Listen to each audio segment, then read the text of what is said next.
Bismillahirrahmanirrahim.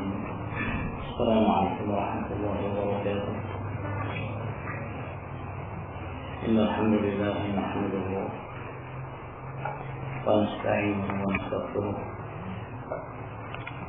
wa na'udzu billahi min shururi anfusina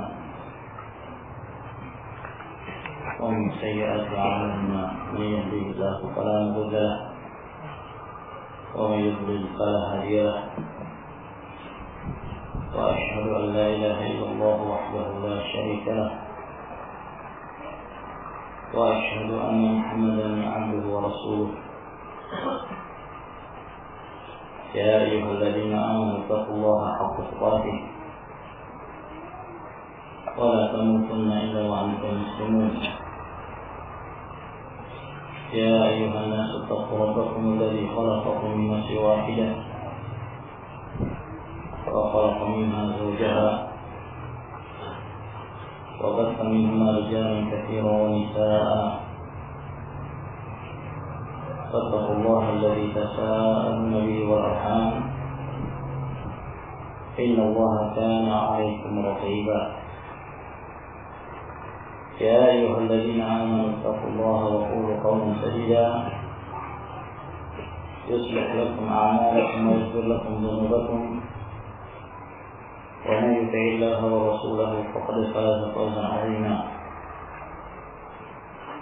أما بعد فإن أصدق الحديث كلام الله تبارك وتعالى وخير الهدي هدي محمد صلى الله عليه وعلى آله وسلم وشر الأمور محدثاتها فإن كل محدثة بدعة وكل بدعة ضلالة وكل ضلالة في النار.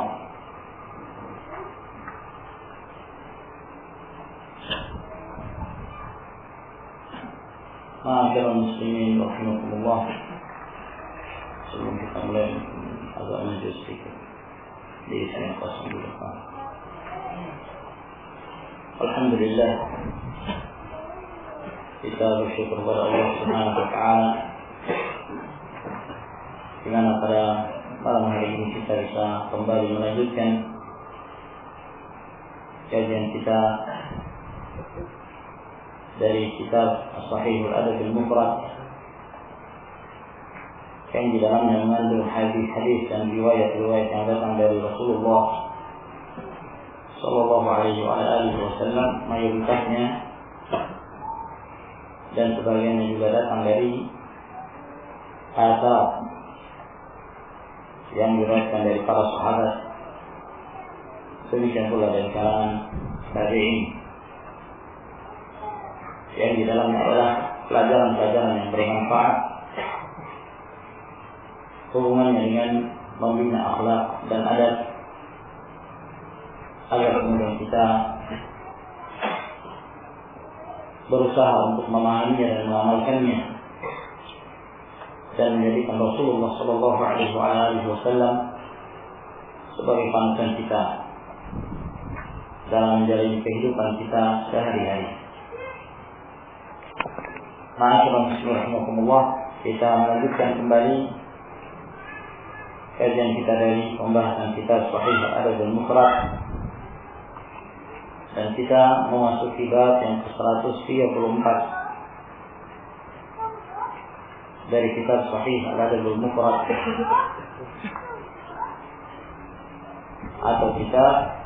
atau bab yang ke-152. Ya. Bab yang 152 dari kitab Al-Adabul Mufrad.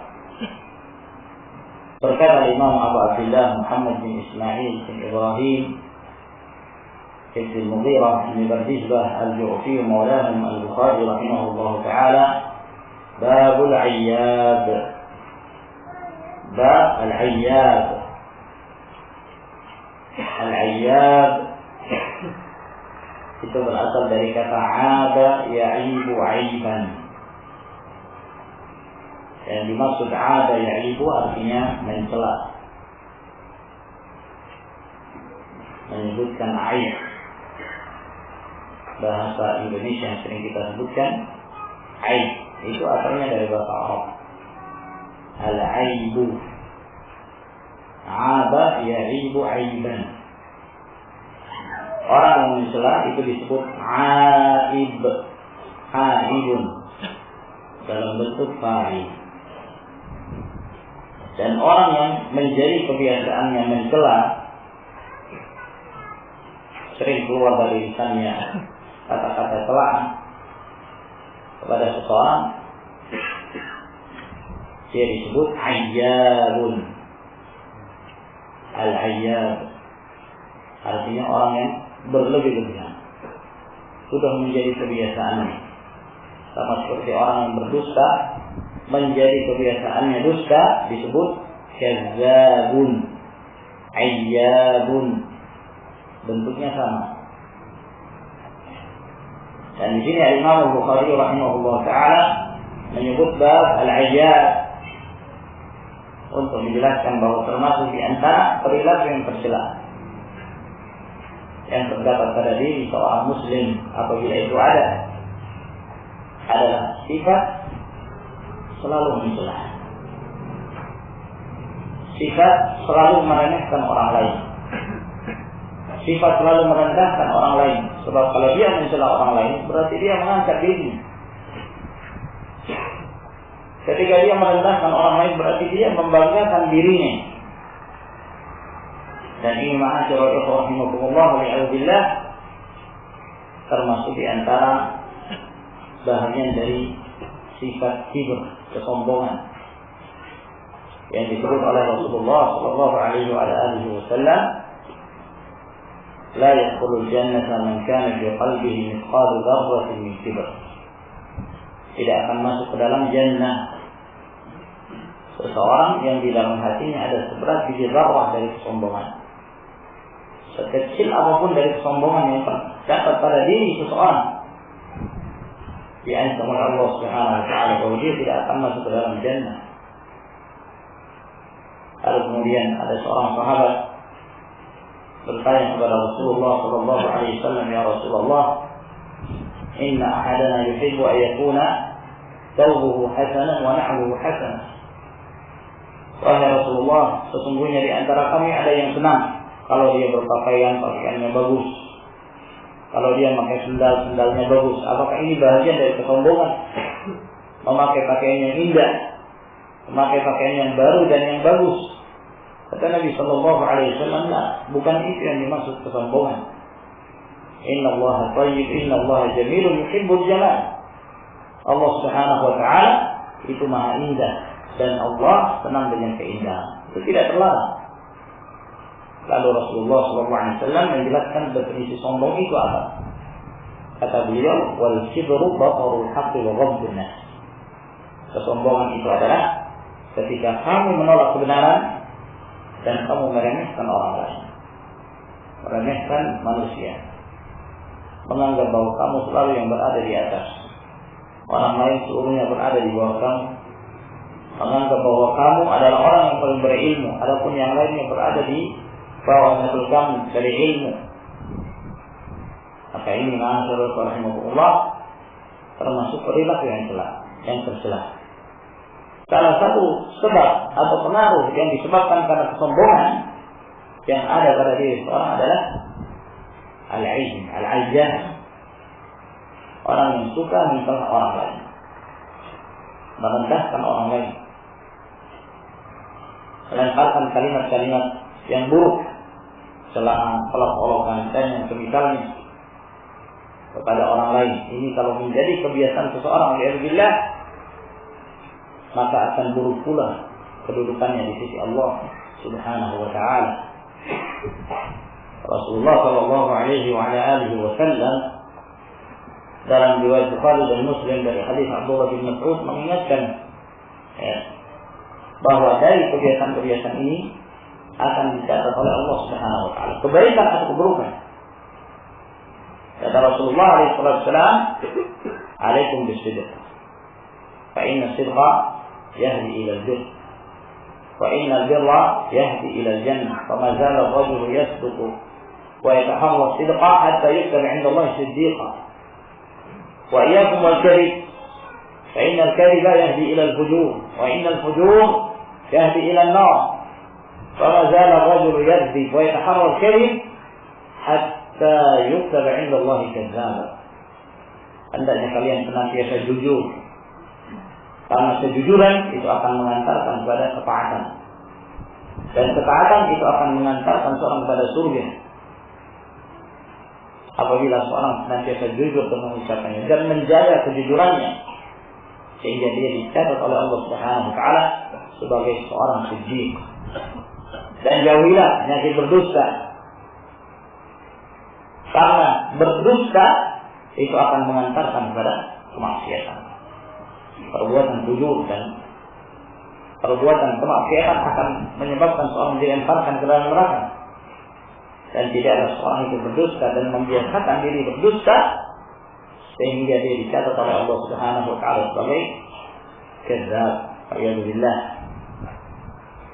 Lalu beliau menyebutkan riwayat dari Ali bin Abi Thalib radhiyallahu taala an Ali qala, dari Ali bin Abi Thalib radhiyallahu taala anhu, beliau berkata, la takunu ujulan madai'a budra. La takunu ujulan, jangan kalian menjadi orang yang ujul. Yang dimaksud ujul di sini adalah orang yang terburu-buru dalam menyikapi sesuatu. Al-ajalatu minasyaitan. Sifat terburu-buru itu dari syaitan. Ya. Termasuk di antara sifat yang terpuji adalah sifat al-anah, ta'anni, hikmah dalam mencari sesuatu, tidak terburu-buru, tidak tergesa-gesa. Jangan kalian menjadi orang yang terburu-buru, madai'a, duzra, madai'a. Ya. Madai ini jamak dari mizya, dari kata ada'a yudhi'u, yang artinya menyebarkan. Ya. Madai jamak dari mizya artinya adalah jangan kalian menjadi orang-orang yang suka menyebarkan keburukan, pendengar setia dalam hal yang buruk, setelah mendengar lalu kemudian disebarkan. Ya. Siaran radio, siaran televisi atau apa saja, itu bahasa Arabnya idza'ah. Alat radio itu disebut mizya. Ya. Kenapa disebut mizya? Karena ini merupakan alat untuk menyebarkan berita. Mizya, jamak dari mizya itu adalah madai'. Nah, jadi yang dimaksud oleh Ali bin Abi Thalib radhiyallahu anhu, jangan kalian menjadi seperti radio itu, tukang sebar berita. Apa saja yang didengarkan disebarkan. Apa saja yang didengarkan oleh telinga disampaikan pada orang lain. Tidak bisa memilah-milah mana yang baik, mana yang buruk, mana yang benar, mana yang dusta. Kalau seorang punya sifat kebiasaan selalu menyebarkan apa yang sampai ke telinganya, dia adalah seorang pendusta. Pasti dia adalah seorang pendusta. Kata Imam Ikadi kan ini hadis dari kulli masalah. Cukuplah orang itu dianggap berdusta ketika dia memberitakan semua apa yang dia dengarkan.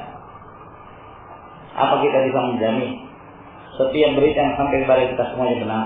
Kan tidak. Ada yang benar, ada yang salah. Ada yang jujur, ada yang berdusta. Ya ayyuhalladzina amanu in ja'akum fasiqun binaba'in fatabayyanu. Wahai orang-orang beriman, kalau ada orang fasik datang kepada kalian membawa satu berita, maka hendaknya kalian melakukan cross check terlebih dahulu. Teliti berita itu. Nah, ma'asyiral muslimin rahimahumullah, Allah Subhanahu wa taala memberitakan kepada kita dan juga merupakan bentuk perintah untuk meneliti berita yang sampai kepada kita. Berarti apa? Kadang-kadang ada yang datang kepada kita, dia orang fasik. Tidak semua orang yang datang kepada kita itu orang-orang yang jujur. Bahkan tidak sedikit di antara mereka fusaq, waliyadzubillah, orang-orang yang fasik.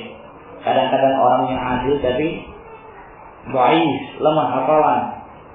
Sehingga ketika dia mendengar berita, dia sampaikan pada yang lain, beritanya sudah terjadi perubahan.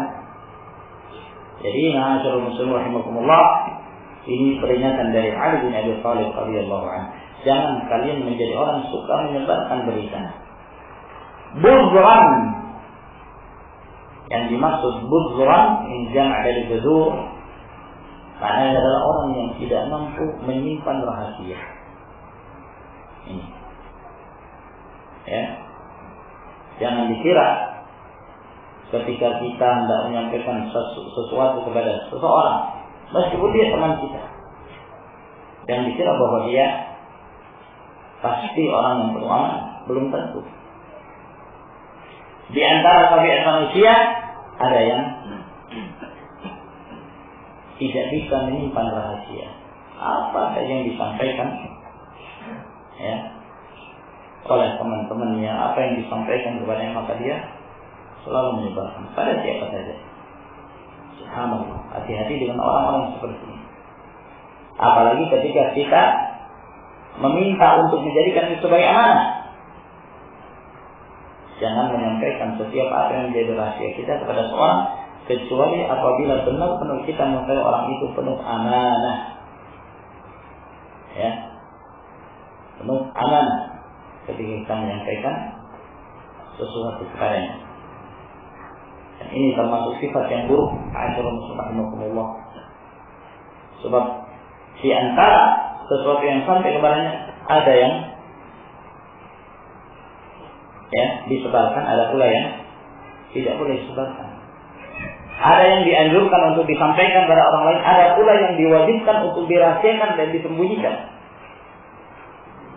Kalau dalam hal ilmu saja, ilmu syar'i, ilmu syariat, tidak semua apa yang kita ketahui harus kita sampaikan kepada orang lain.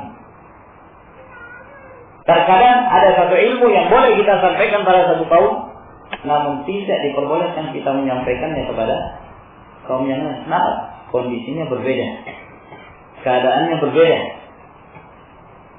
Kondisi aman berbeda dengan keadaan ketika terjadi fitnah. Kondisi di satu zaman berbeda dengan keadaan di zaman yang lain. Kata Abu Hurairah radhiyallahu taala anhu, "Hafiztu min Rasulillah sallallahu alaihi wasallam bi'ain, amma ahaduhuma faqad basattu, wa amma al-akhar falau basattuhu laquti'a hadzal bul'um." Kata Abu Hurairah radhiyallahu anhu, aku telah menghafal ilmu dari Rasulullah sallallahu alaihi wasallam. Itu ada 2 tempat ilmu yang aku hafal. Adapun satu dari 2 tempat ilmu ini aku sudah menyampaikan dan aku sudah menyebarkannya. Itu hadis-hadis yang diriwayatkan oleh Abu Hurairah radhiyallahu anhu yang tersebar di kalangan kaum muslimin. Adapun yang kedua, kata Abu Hurairah, ilmu ini yang aku dapatkan dari Rasul sallallahu alaihi wasallam, "Falau basastuhu laquti'a hadzal bul'um." Kalau saya tebarkan ilmu ini, akan dipotong leher saya. Akan dipotong leher saya. Kenapa? Karena beliau hidup di zaman terjadinya fitnah. Ya. Pada zaman setelah meninggalnya Rasul sallallahu alaihi wasallam. Jadi Rasul sallallahu alaihi wasallam menyampaikan kepada Abu Hurairah hadis-hadis tentang fitnah, apa yang akan terjadi di zaman-zaman yang akan datang sepeninggal Rasul sallallahu alaihi wasallam.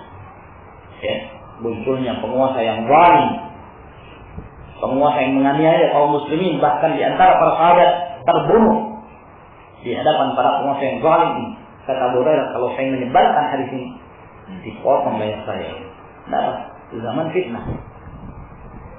Rasul sallallahu alaihi wasallam ketika menyampaikan kepada Mu'adz bin Jabal, ketika Rasul sallallahu alaihi wasallam bertanya kepada Mu'adz, "Ya Mu'adz, atadri ma haqqullah 'ala al-'ibad wa ma haqqul 'ibad 'ala Allah?" Wahai Mu'adz, apakah engkau tahu apa hak Allah kepada hambanya dan apa hak hamba kepada Allah? Kata Mu'adz, "Allah wa rasuluhu a'lam." Allah dan Rasulnya lebih mengetahui. Kata Nabi sallallahu alaihi wasallam, haqqullah 'alal 'ibadi ay ya'buduhu wa la yusyriku bihi syai'an. Wa haqqul 'ibadi 'ala Allah alla yu'adziba man la yusyriku bihi syai'an. Hak Allah yang harus dijalankan oleh hamba, bahwa hendaknya hamba-hamba tersebut menyembah hanya kepada Allah dan tidak menyekutukan dalam beribadah kepadanya. Dan hak hamba kepada Allah, bahwa Allah Subhanahu wa ta'ala tidak akan menyiksa seorang hamba yang tidak menyekutukan Allah Subhanahu wa ta'ala dalam beribadah kepadanya. Mendengarkan berita dari Nabi sallallahu alaihi wasallam ini, luar biasa senangnya Mu'adz bin Jabal, sehingga beliau mengatakan kepada Rasulullah, ya Rasulullah, afala ubasyirun nas, bolehkah aku menyampaikan berita gembira ini kepada manusia? Kata Nabi sallallahu alaihi wasallam, la tubasyirun fayastakiru, jangan kamu sampaikan berita ini kepada mereka. Jangan sampai mereka kemudian bersandar dengan alasan bahwa sudah tidak perlu beramal lagi, yang penting seorang tidak menyekutukan Allah dan seorang bertauhid sudah cukup, meskipun bermalas-malasan dalam beribadah. Katakan, jangan kamu sampaikan hadis ini kepada mereka, jangan sampai mereka bermalas-malasan, akhirnya meninggalkan amal saleh. Rasul melarang untuk menyampaikan ilmu. Ini menunjukkan bahwa terkadang ada satu ilmu yang boleh disampaikan pada suatu kaum dan tidak boleh disampaikan pada kaum yang lain. Nah, demikian pula halnya berita. Masyaallah subhanallah. Berita itu ada yang bermanfaat, ada pula yang tidak bermanfaat. Berita itu ada yang wajib untuk disampaikan, ada pula yang diharamkan untuk disebarkan. Berita yang berisi fitnah, berita yang berisi caci makian, berita yang berisi waliyadzubillah riba dan yang semisalnya, maka ini tidak diperbolehkan seorang untuk menyebarkannya. Lalu kata Ali radhiyallahu anhu, fa inna min wara'ikum bala'an mubarriha. Sesungguhnya di belakang kalian, yang dimaksud di sini adalah pada zaman-zaman yang berikutnya, zaman-zaman setelah kalian akan muncul bala'an mubarriha, akan muncul musibah yang berat, musibah yang buruk, yang sulit, muqliha, dalam riwayat yang lain muqliha, ya. Dan yang dimaksud di sini adalah yang menyebabkan seorang hilang rasa gembiranya,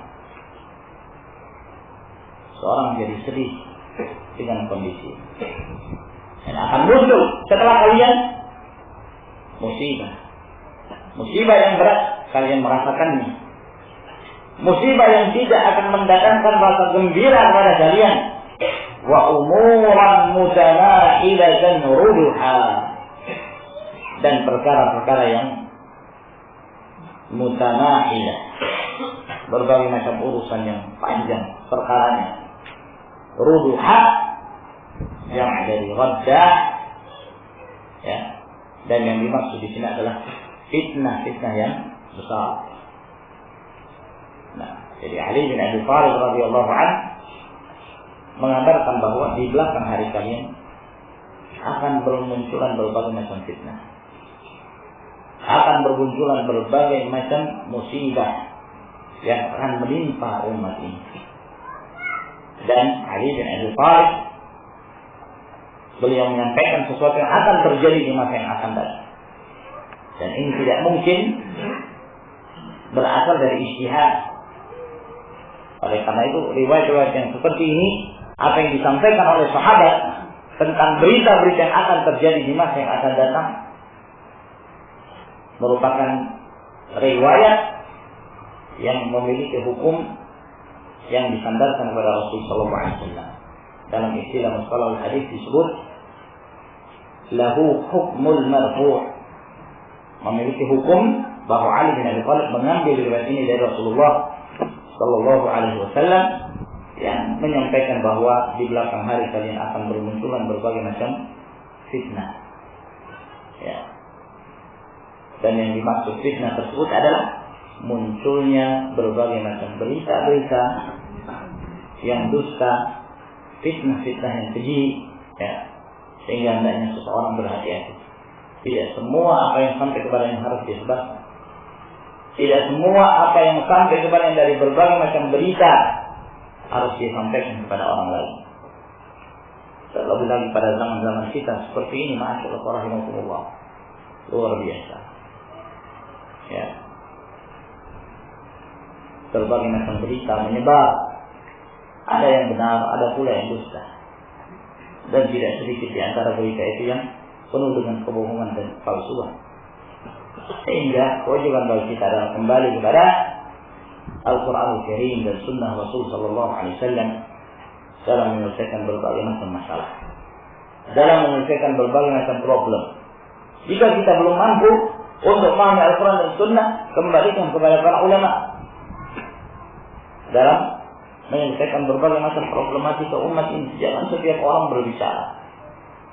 Sekarang ini masyaallah rahimahumullah, seorang diberikan kebebasan. Ya. Siapa saja berhak berbicara, siapa saja berhak untuk berpendapat. Subhanallah.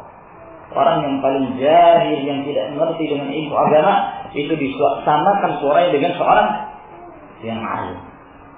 Muncul satu masalah, ya, yang diwawancara orang yang tidak mengerti. Gimana menurut kamu? Menurut saya boleh. Kalau kamu menurut gimana? Kalau menurut saya bisa, boleh-boleh saja. Dan seterusnya. Mereka orang tidak mengerti.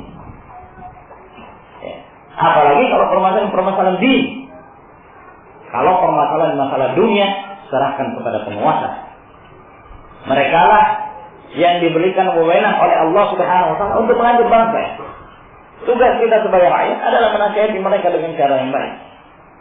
Kalau permasalahannya hubungannya dengan masalah din, masalah agama, maka serahkan kepada ulama.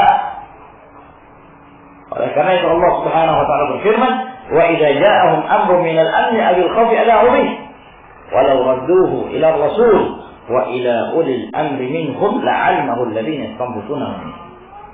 Apabila datang pada mereka satu urusan, ini mayoritas manusia, jika datang pada mereka satu urusan yang mendatangkan rasa gembira ataukah mendatangkan rasa takut, mereka langsung menyebarkannya. Ya. Tanpa memperhatikan ini dampaknya negatif ataukah positif, tidak. Mereka langsung menyebarkan kepada satu dan yang lainnya. Kata Allah Subhanahu Wa Taala, kalau mereka kembalikan kepada Rasul, ya, di zaman ketika Rasulullah SAW itu, atau mereka mengembalikannya kepada ulul amri. Ulul amri di sini ada dua makna. Makna yang pertama ada penguasa, dan makna yang kedua adalah ulama. Dalam urusan dunia serahkan kepada penguasa. Mereka yang menentukan dengan cara yang baik. Tugas kita adalah menyampaikan nasihat kepada mereka dengan cara yang baik. Dalam urusan din serahkan kepada ulama.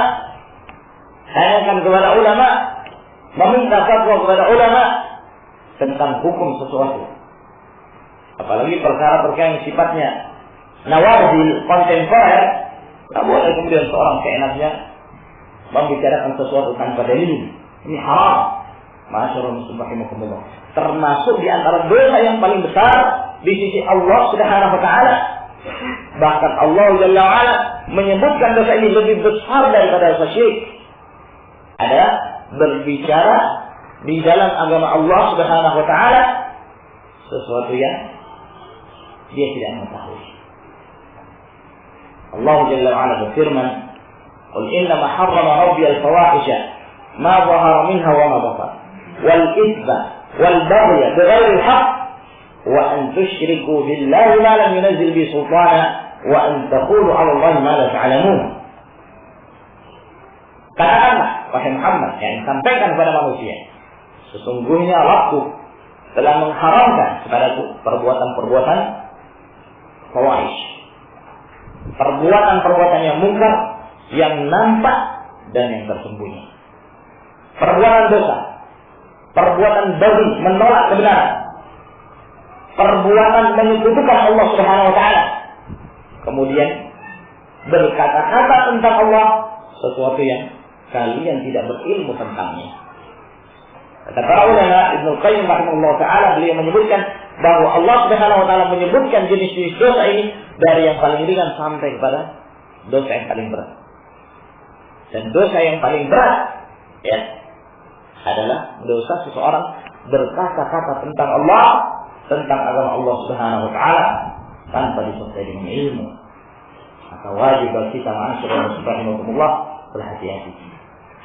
Tidak mengerti satu masalah, tanyakan kepada ahlinya. Fas'alu ahla dzikri in kuntum la ta'lamun. Tanyakan kepada ulama apabila kalian tidak mengetahui.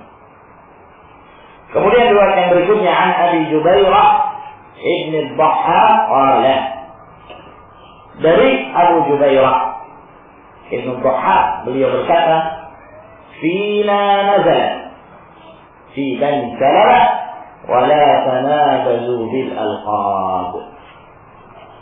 Terhadap kamilah ayat ini diturunkan. Kami yang dimaksud di sini adalah Bani Salamah. Yang dimaksud oleh beliau adalah firman Allah Subhanahu wa taala, wa la tanabazu bil alqab. Jangan kalian, sebagian kalian memanggil sebagian yang lainnya dengan laqab yang dibenci, dengan gelar-gelar yang dibenci, yang tidak disukai. Ya. Menyampaikan gelar pada seorang sesuatu yang dia tidak senang, dipanggil dengan gelar tersebut.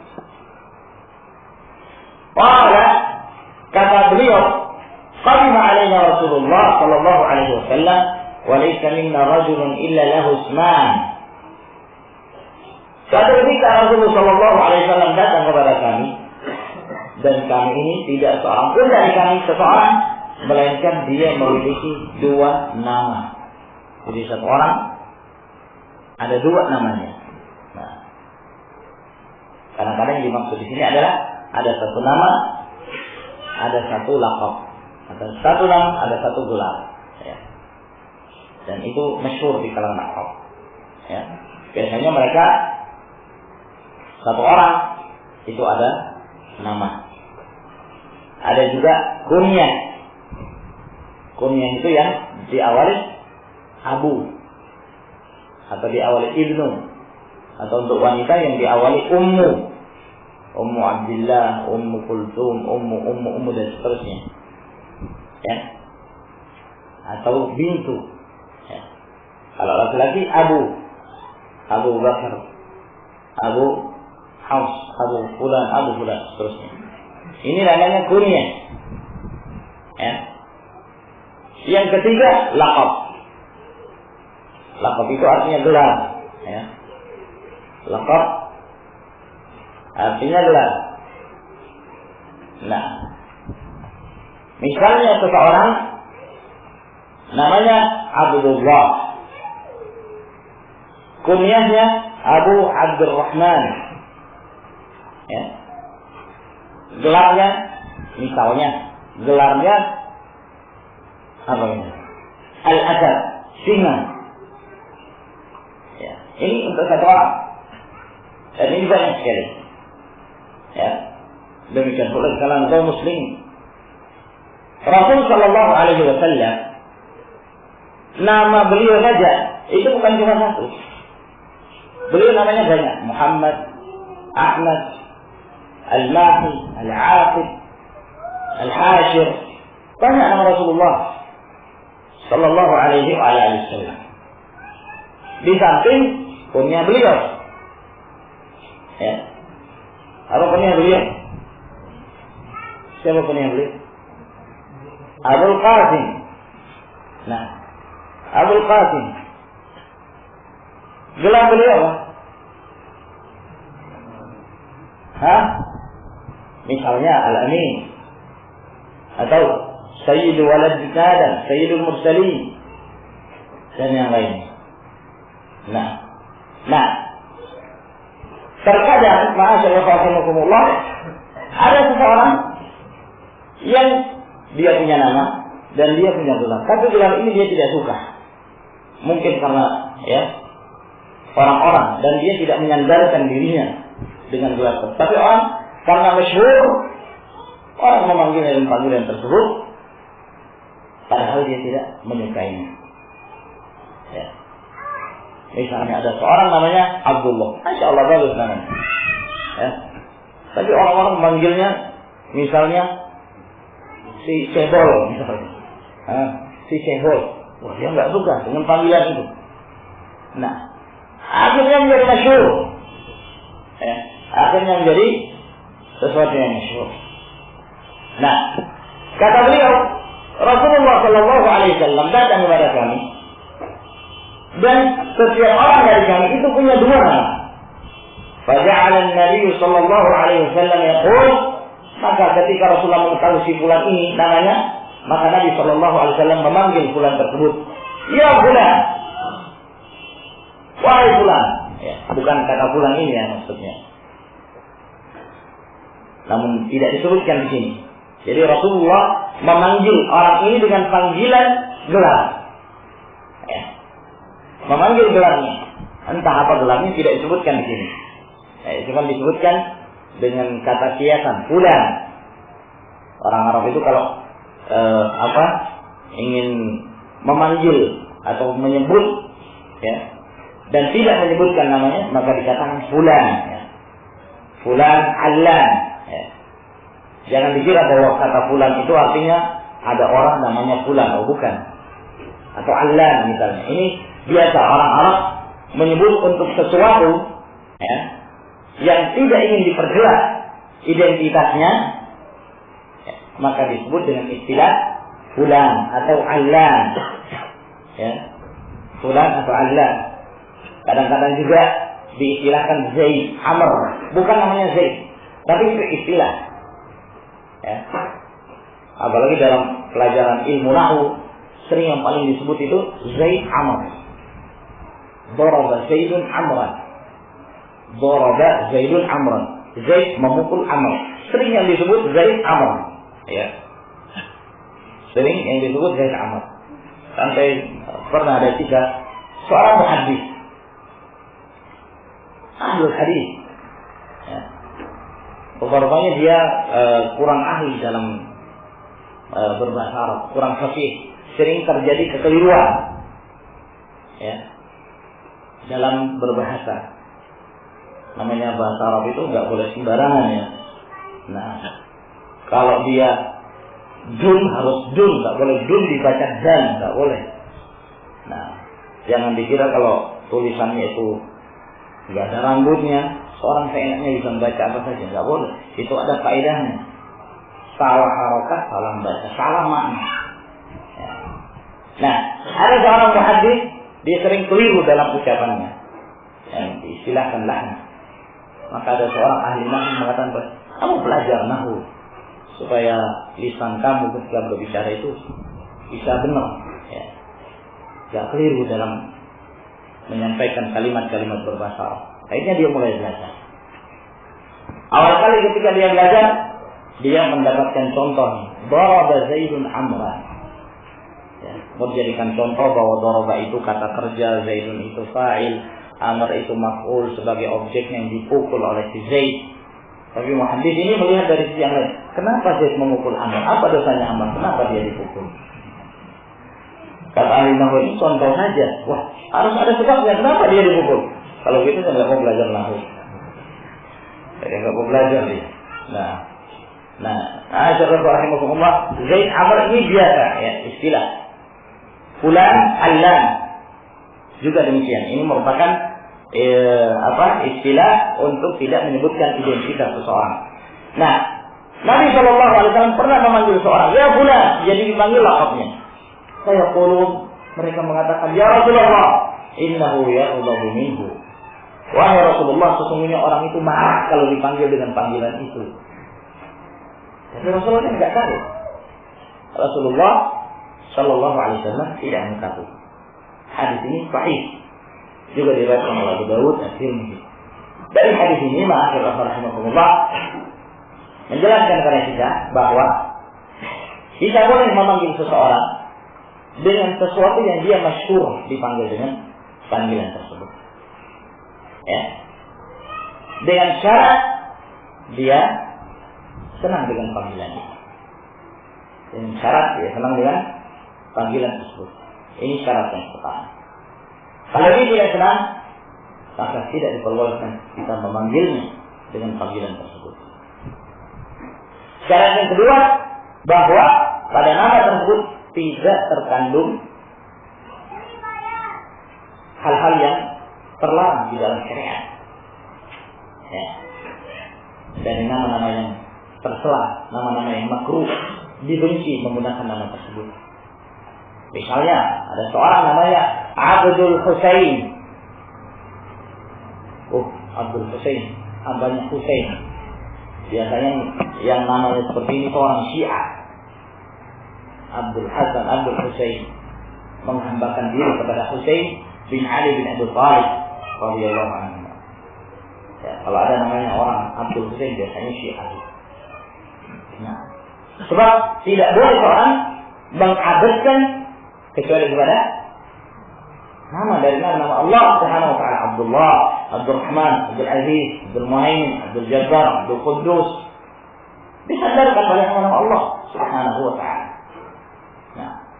Nah, kalau ada nama yang seperti ini diganti. Ya.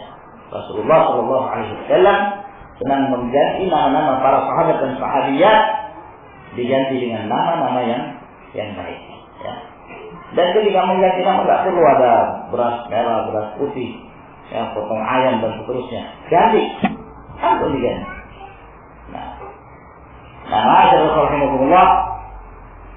Rasulullah Sallallahu Alaihi Wasallam tidak mengetahui. Kalau saja belum mengetahui, maka dia tidak akan memanggil dengan panggilan tersebut. Kenapa? Allah Subhanahu Wa Taala berfirman, "Wala tanabazu bil alqab." Jangan sebagian kalian memanggil sebagian yang lain dengan gelar-gelar yang mereka tidak senang. Ya. Yang mereka tidak senang. Kecuali ada satu keadaan yang diperbolehkan oleh para ulama, yaitu apabila ada kemaslahatan. Termasuk di antara maslahatnya adalah untuk memperkenalkan identitas seseorang. Untuk memperkenalkan identitas seseorang. Misalnya, ada seorang yang sedang mencari alamat si fulan. Ya. Di mana ini? Si fulan yang namanya Agus, misalnya. Fulan yang namanya Agus. Ya, maka dia, Agus yang mana ini, Pak? Di kampung ini ada 20 orang namanya Agus. Nah, itu Agus yang pincang gitu. Ya, berarti kan disebut aibnya. Kenapa dia menyebut aibnya? Ada maslahat. Tujuannya apa? Untuk menyebutkan identitas, memperjelas identitas. Nah, ini boleh. Boleh yang seperti ini, tidak terlarang. Nah, oleh karena itu, di antara para ulama, mereka disebutkan dengan gelar-gelar yang mungkin mereka tidak senang, tapi disebutkan itu karena mereka masyhur dengan gelar tersebut. Di antara para perawi ada yang namanya Al-A'raj, si pincang, ya, si pincang, masyhur dengan gelar itu. Yang mungkin kalau namanya disebut, maka orang tidak paham. Tapi ketika disebut gelarnya Al-A'raj, orang langsung mengetahui. Oh, yang dimaksud fulan. Al-A'mash, ya, Sulaiman bin Mihran, seorang imam muqri. Ya, beliau lebih dikenal dengan nama Al-A'mash. Dan kalau disebut nama Sulaiman, orang bingung Sulaiman yang mana. Ya, tapi begitu disebut gelarnya Al-A'mash. Al-A'mash itu orang ini orang yang pandangannya itu rabun, dan beliau begitu ya, pandangannya rabun. Ya, tidak bisa melihat dalam jarak jauh. Ya. Maka beliau dikenal dengan gelar Al-A'mash, dan ini boleh. Mimbari ta'rif untuk memperkenalkan jati diri seseorang. Jadi saya kira sampai di sini Aisyah. Semoga apa yang saya jelaskan beri manfaat kepada kita sekalian. Insyaallah taala akan melanjutkan pada pertemuan yang berikutnya. Wa akhiru da'wana alhamdulillahirabbil alamin.